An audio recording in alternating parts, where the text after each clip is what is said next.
Hello everyone, welcome to the deck tech for the most recent deck I played in the inaugural Lackey online tournament hosted by Team Brewhouse. Thank you very much, guys.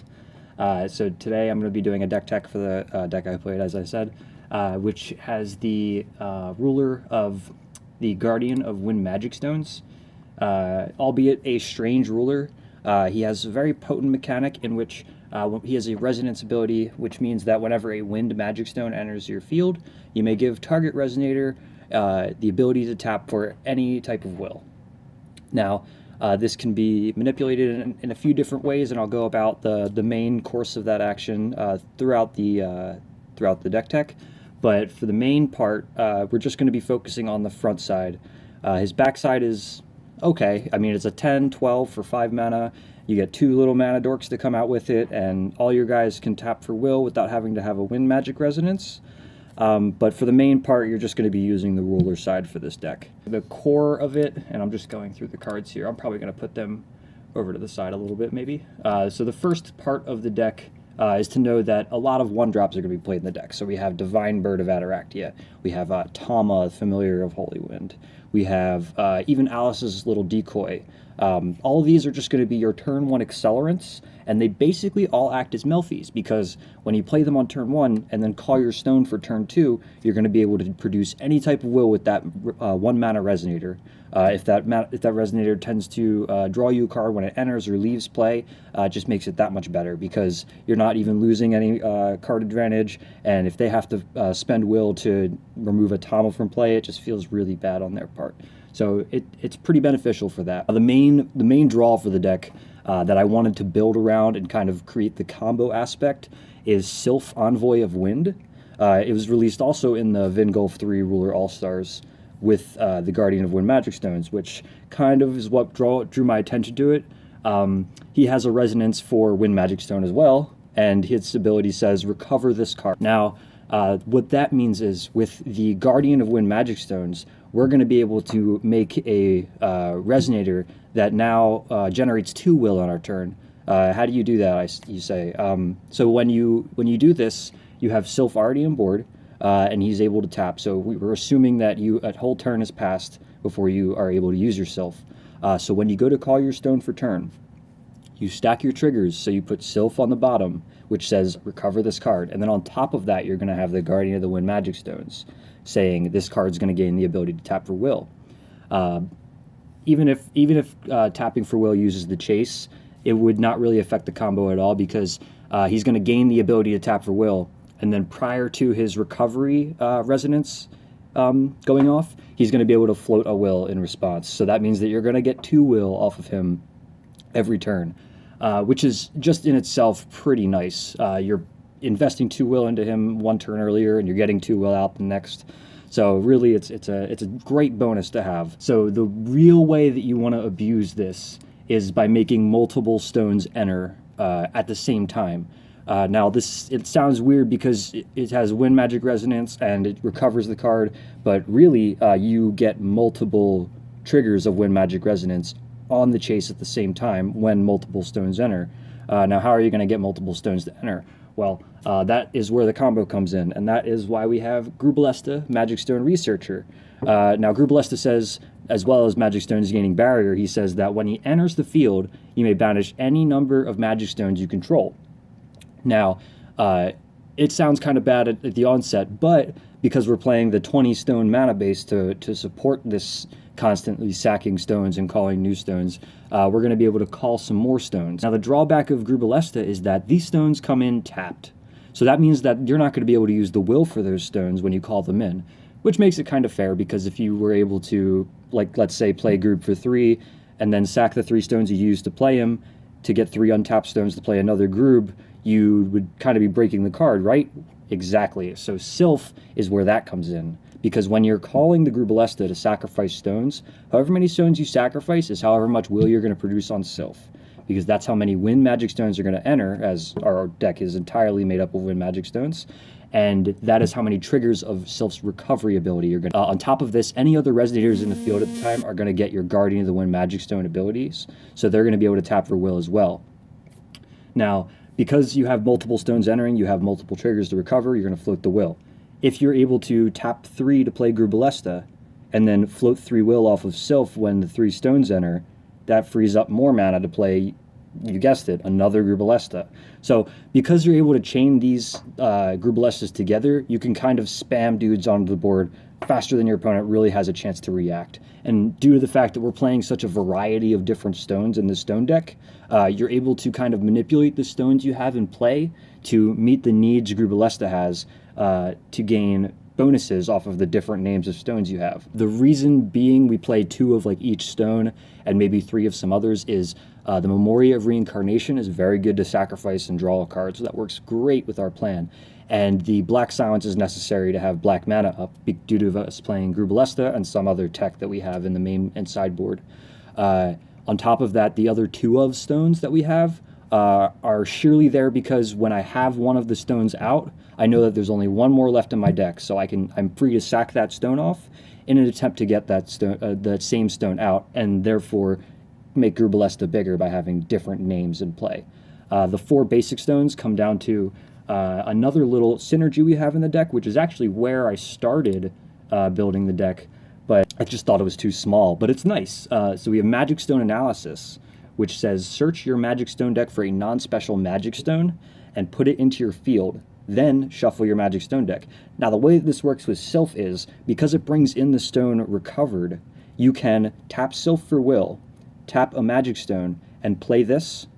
When the Magic Stone enters, it gives you a trigger to untap Sylph, and it comes in unrested. So that means that you have used a 2 mana ability or 2 mana spell to get a new stone out, which means you're ramping.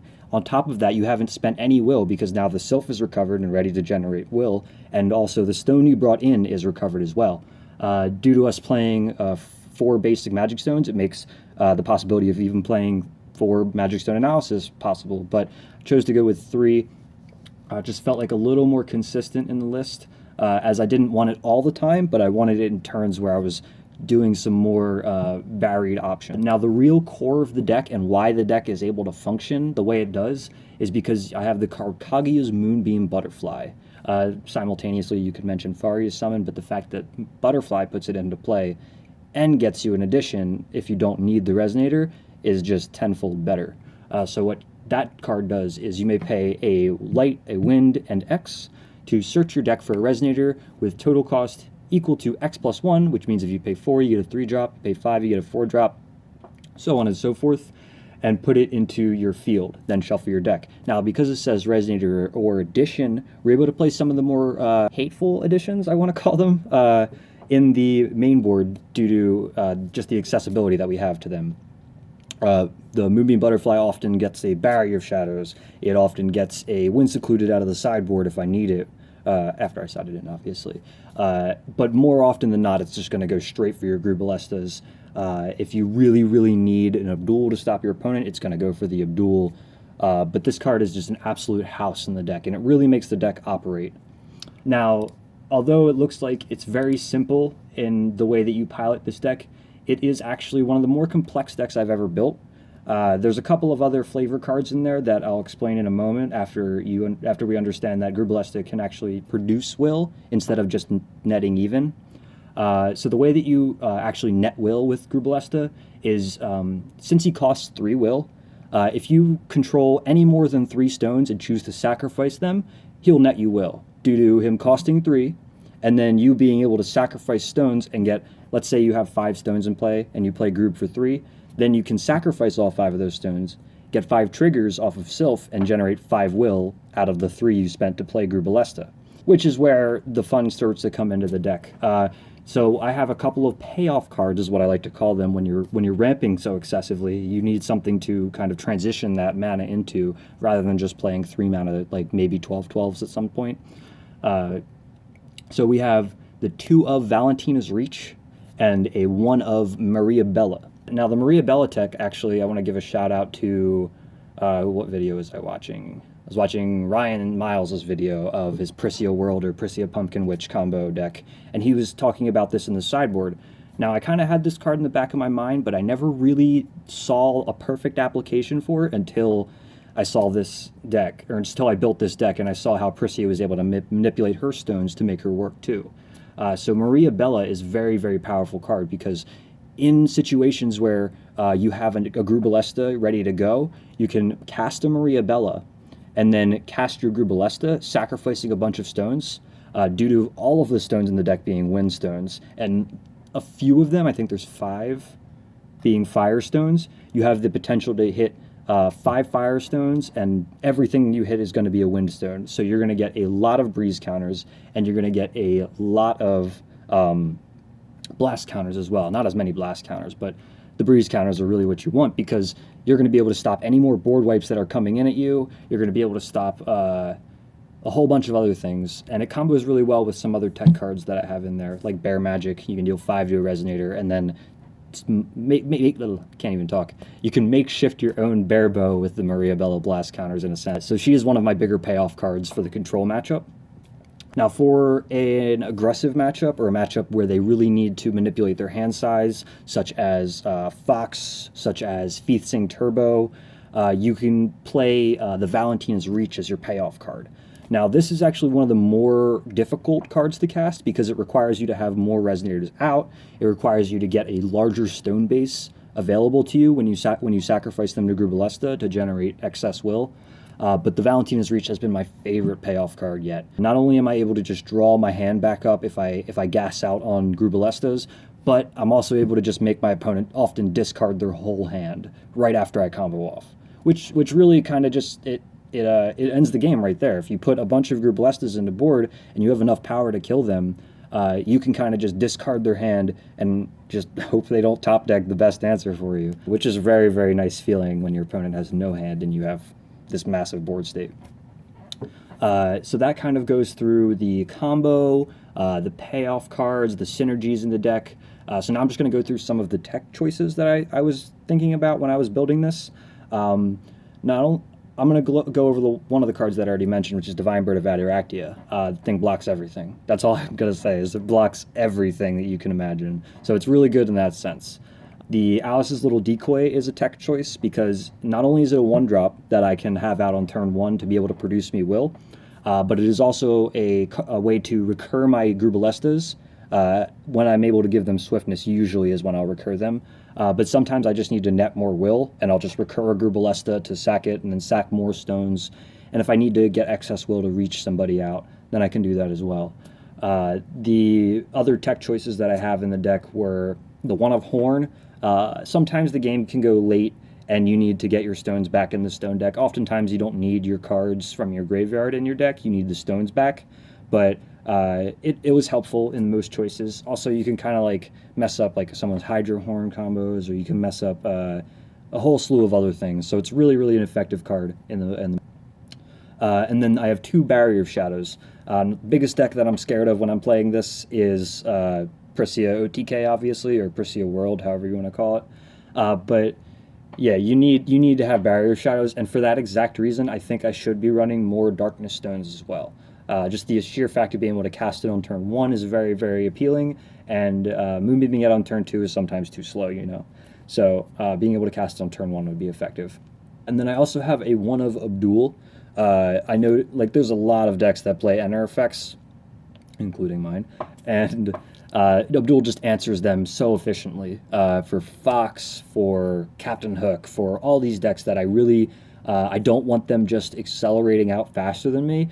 The Abdulle just comes down, is a very good answer, and because I have the Moonbeam Butterflies and the Faria Summons, I'm allowed to just play one of them and be really greedy with it, so that's really cool too. And then the other tech choices were 4 of Wall of Wind and the 1 of Feathsing. The 4 Wall of Wind are there because I'm a combo deck and I want to be going fast. If I can catch my opponent on a turn where they're losing tempo, in that I mean, if they want to leave like 1 will up for their Wall of Wind for my turn or something to that effect, or leave mana up, I can tap them out with the Wall of Wind, or I could just make a huge tempo play if they try to extend early and I Wall of Wind them out. It's just a very, very great card. It constantly puts your opponent in the fear position where they have to have that extra will if they're trying to cast a spell, because they know if Wall of Wind comes out, they're going to be super salty. So this card has done so much for me, by the way. When people try to get aggressive on Val's Reaches and tap out for him, or people try to Lumia's Judgment, my board, because I have such small resonators, I can just Wall of Wind them when they tap out to do so, and it's very, very effective. And the One of Feasting is in there for the sheer fact of being able to protect one of my resonators. I can Furious Summon it out, and just having the One of is very nice sometimes. And in some scenarios, actually in most scenarios that I played it, it was the Inheritance ability finishing out the game that really got me there. I don't think that's probably the most effective way to use it, but the way that I had planned was to recur more Grubelestas, or maybe even save a Sylph if they overextend and try to kill it. And then the last two tech cards that I'm going to go over, which is probably one of the most important cards I had all day, were the Charlotte's Water Transformation Magics. I mentioned earlier the Maria Bella interaction with the blast counters, but that's very, very mild in terms of what I need them for. The deck kind of crumbles to opponents' Abdulles, because I do have enter effects, and as I was saying earlier, Abdulle is very strong against decks that require enter effects. So I'm running the two Charlotte's Magics. Now I only have the two blue stones in my stone deck, but I have the ability to produce any color of will off of my resonators, so oftentimes I just need it that one turn to go off, and then they can have their Abdulle back. I don't care. As long as I can spam out my Grubelestas in one turn and then do something about like their hand or their board state. If the Abdulle stays after the fact, it doesn't matter. I can kill it with a Grubelestas Precision, and I can kill it with just about anything else in the deck. So I just need the Bear Magic for that one turn of leniency. So that goes over most of the main board cards. I think I covered everything. Yeah. So we're going to head into the stone deck now. Oh, we already discussed that. Never mind. Ignore that. So we're going to head into the sideboard now. So the sideboard, two decks that I was very, very vigilant of coming into the tournament, or at least I should say scared of, were the Priscia OTK and Valentina 2. Reasons being, the Valentina 2 deck can often just flip earlier than me and start killing my Grubelestas. And if they do that, then or killing myself too even. If they do that, then I'm often in a pretty big pickle, and I don't want to fall that far behind. So for that reason, I have two Black Moonbeam in the sideboard, two Heavenly Gust, and I have two more Barrier Shadows, including the two in the main. That makes 4. So I really am geared towards that Val 2 matchup. In the same token, those cards are going to be effective against Priscia OTK. The two Barrier Shadows, the two Black Moonbeams, maybe not so much the Gusts, but if they have an idea, or if they have an inkling that I'll bring in the Black Moonbeams, I'm going to bring in the Gusts too, because I expect some Wind Secluded out of them. As for the other cards, the one Wind Secluded is for control decks. I can Moonbeam it out, which is very nice. It protects myself if I need it to. So if I'm playing against the Val 3, which is the only deck that can kill Sylph with a space-time on tempo, I can just negate the space-time and have him get like -2/-2 from the Val ability, which is sweet. The other card is a Barrist, which I actually didn't bring in any matchup. Now, I kind of might have goofed in a couple of my matchups where I should have brought it in because of the ability to kill a special magic stone, but it didn't occur to me at the time, and a friend actually mentioned it to me later that it would have been a pretty good choice. So that was more for the control matchups, and I didn't play too much control that day. So, but yeah, the card is nuts. It's a 1 mana because you're stacking all your stones. It's a huge resonator, and the fact that you can like Moonbeam it out just by paying the green-white for Moonbeam, you don't even need the red, is just nuts. So I love having him in the deck when I can. He actually started out in the deck and then was moved to the side, just for the sheer fact that he's not as powerful as the other resonators. So I'm hoping to bring him back in at some point. Barrier Seal, that was for specifically Fox decks, but the issue with that is I don't really want to be exiling all of my stones, because in the matchups I was playing against Fox, the games often went late, and I needed to horn my stones back in for when I needed them later. So the Barrier Seal actually never came in. Probably should have, now that I think about it, but it never came in. The other Abdulle, also for Fox, just having 2 is great, because if you get caught with one in your hand, which I did a lot, and you can't cast it because your mana base is strange, then you can Moonbeam the other one out that's still in your deck, which is nice. And if they suspect that you're only playing the one Abdulle in the main due to you having the Moonbeam access, then you have the second one to kind of get that surprise attack on, which is really nice. Another deck that I didn't play all day and is the reason that Mad World is in here is Feasting Turbo. That card, I mean, the fact that I can play one of enchantments or editions, excuse me, my magic is coming out. The fact that I could play one of editions in the sideboard due to me having a Moonbeam based deck is just incredible. Like the versatility of being able to Moonbeam turn 2, if I get a mana dork out, turn 2 for the Mad World and just shut down what the Feasting is doing, just really, really eases up the stress on me. On top of that, I can often make Grubelestas bigger than Gwybers and Drags, which becomes no threat to me.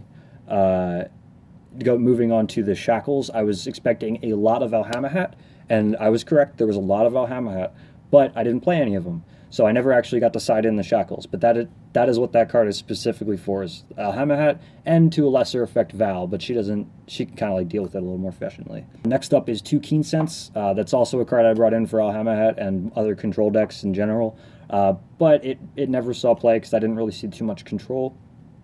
And then the one of Charlotte's Magic was for heavy Abdulle users. So if the 2 that I have in the main board weren't cutting it, I can side in a third one and have that available to me to negate opponents' Abdulles. And in actually a lot of situations, it was good against Fox, because not only was I able to negate their Abdulles for a turn to go off, but I was able to just eat their Griffins or eat their Amets whenever I needed to. And if I had an Abdulle in play, it just becomes really, really, really annoying for them.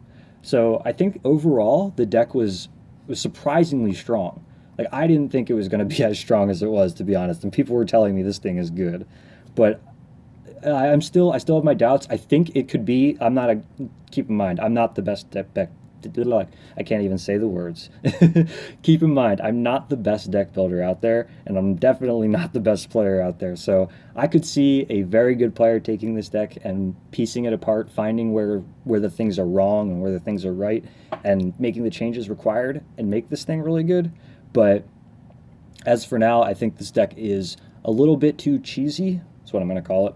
Is a little too cheesy to actually do really well in a tournament. I think if you're a very skilled player, you can take this deck far.